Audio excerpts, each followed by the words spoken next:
Jadi ini suatu hal yang menunjukkan kepada kita bahwa mereka itu bukan lagi sebagai pelindung umat, yang ada malah justru pelindung orang-orang Yahudi. Iya, tapi bukankah sikap mereka seperti itu sebenarnya mengancam kekuasaan mereka juga kan dari sisi akan muncul sangat mungkin muncul perlawanan dari rakyat mereka Ya, melihat diamnya penguasa mereka. ya.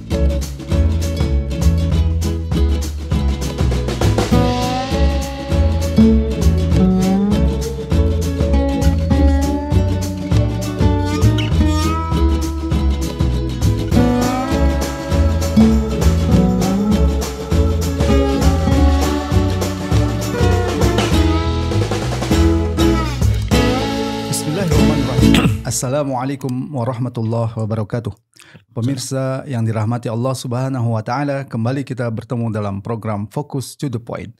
Kali ini kita akan bahas kondisi Rafah yang semakin terancam.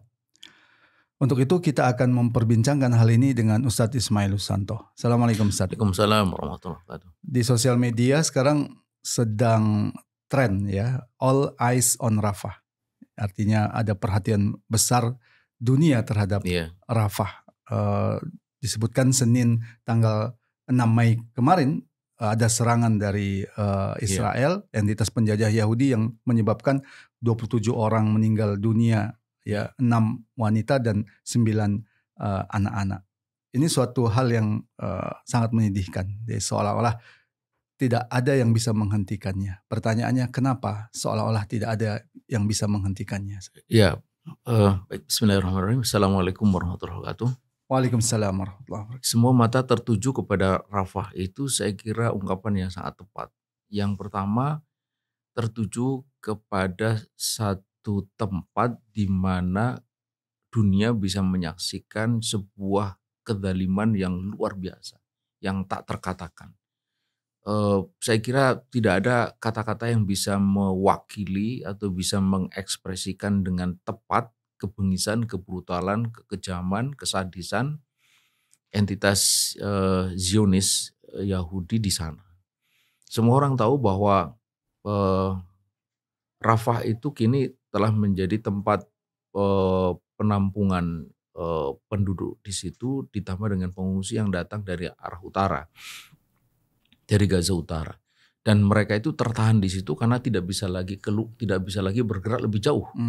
Di situ ada pintu satu-satunya yang membuka wilayah itu ke arah Mesir, tapi pintu itu tidak boleh dibuka, tetap tertutup kecuali atas izin Tel Aviv dan Washington.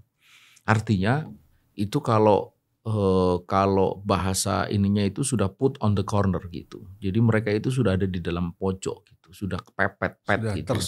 Tersudutkan. Karena kalau kita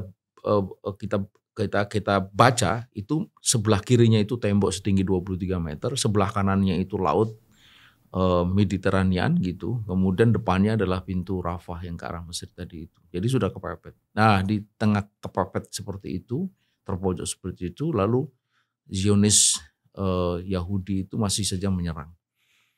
Dan jelas ini sebuah kebrutalan luar biasa. Itu satu, ya. Kemudian yang kedua adalah kita menyaksikan bagaimana penduduk di wilayah itu tetap tegar menghadapi itu.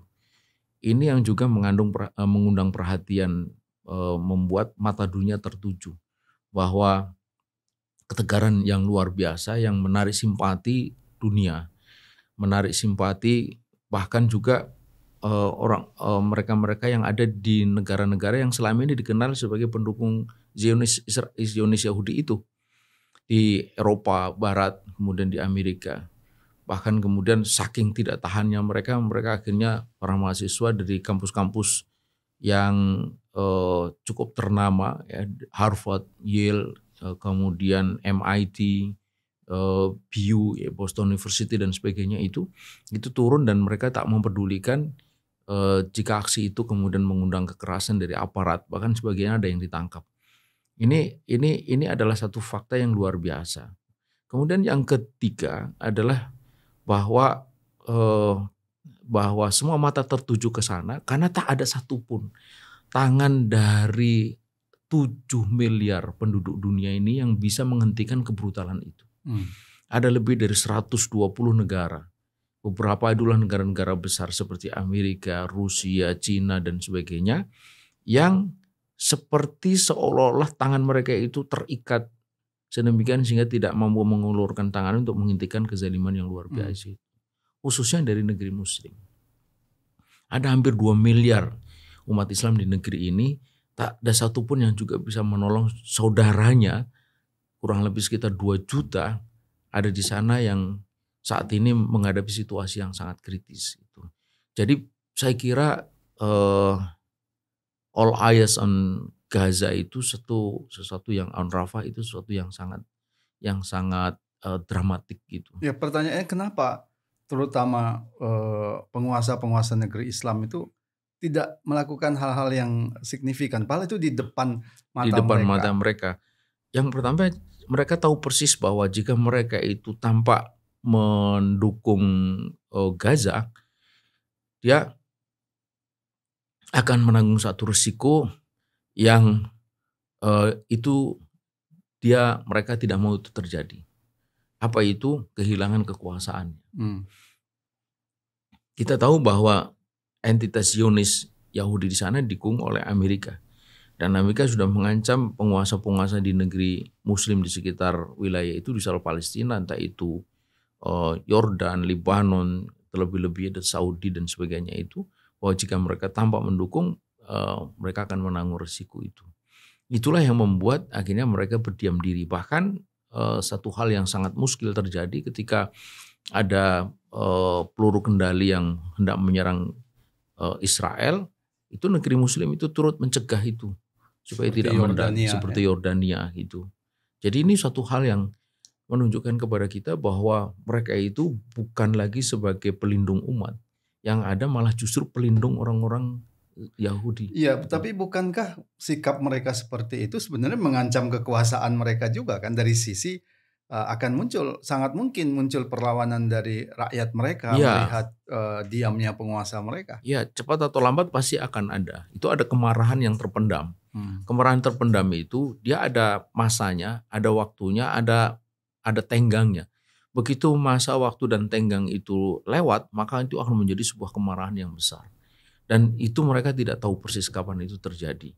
Jika tidak sekarang, mungkin nanti. Kalau tidak nanti, mungkin esok dan seterusnya. Gitu. Apalagi kalau itu merupakan akumulasi ya dari berbagai persoalan di dalam negeri mereka. Ya, ada ekonomi, politik, sosial, budaya, bisa dan meledak menjadi suatu bisa meledak sebuah perubahan. Mungkin orang bisa membayangkan akan terjadi semacam Arab Spring yang kedua.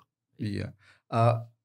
Kalau itu terjadi, Ustaz, kemana arah Arab Spring kedua ini yang bisa kita harapkan untuk menyelamatkan Gaza? Nah, ini yang lagi-lagi menjadi persoalan. Sebagaimana yang pernah terjadi pada Arab Spring yang pertama, ternyata itu hanya keluar dari, sebutlah dengan istilah mulut buaya, kemudian masuk ke mulut singa.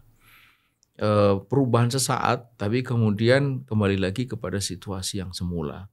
Buktinya ya Gaza ini memberikan konfirmasi tentang siapa sebenarnya wajah penguasa-penguasa di wilayah itu. Karena itulah maka umat, pemimpin umat, gerakan dakwah di wilayah itu khususnya, itu harus memiliki agenda yang clear gitu. Bahwa jika ada perubahan, maka perubahan itu harus mengarah kepada terwujudnya kembali kekuatan umat yang hakiki, yaitu tegaknya kembali al-khilafah itu. Karena hanya itulah yang bisa menyatukan umat, dan dengan kesatuan itulah umat memiliki kekuatan, dan dengan kekuatan itu umat bisa menyelesaikan seluruh masalah yang menimpa umat, khususnya ini hari persoalan yang terjadi di Palestina, Gaza lebih khusus lagi. Baik, Ustaz Ismail, terima kasih. Pemirsa, demikian tadi perbincangan kita tentang Gaza, terutama Rafah yang saat ini sedang benar-benar dalam kondisi yang terancam. Sementara penguasa-penguasa negeri Islam tidak melakukan tindakan yang signifikan. Tapi yakinlah kita bahwa kekuasaan itu ada di tangan Allah Subhanahu wa taala. Allah mudah untuk melakukan perubahan, dan itu akan menjadi suatu hal yang sangat mungkin terjadi karena kemarahan masyarakat terhadap penguasa mereka yang diam 1000 bahasa ketika nyawa kaum muslimin, nyawa saudara mereka dibunuh di sana. Semoga bermanfaat. Assalamualaikum warahmatullahi wabarakatuh. Waalaikumsalam.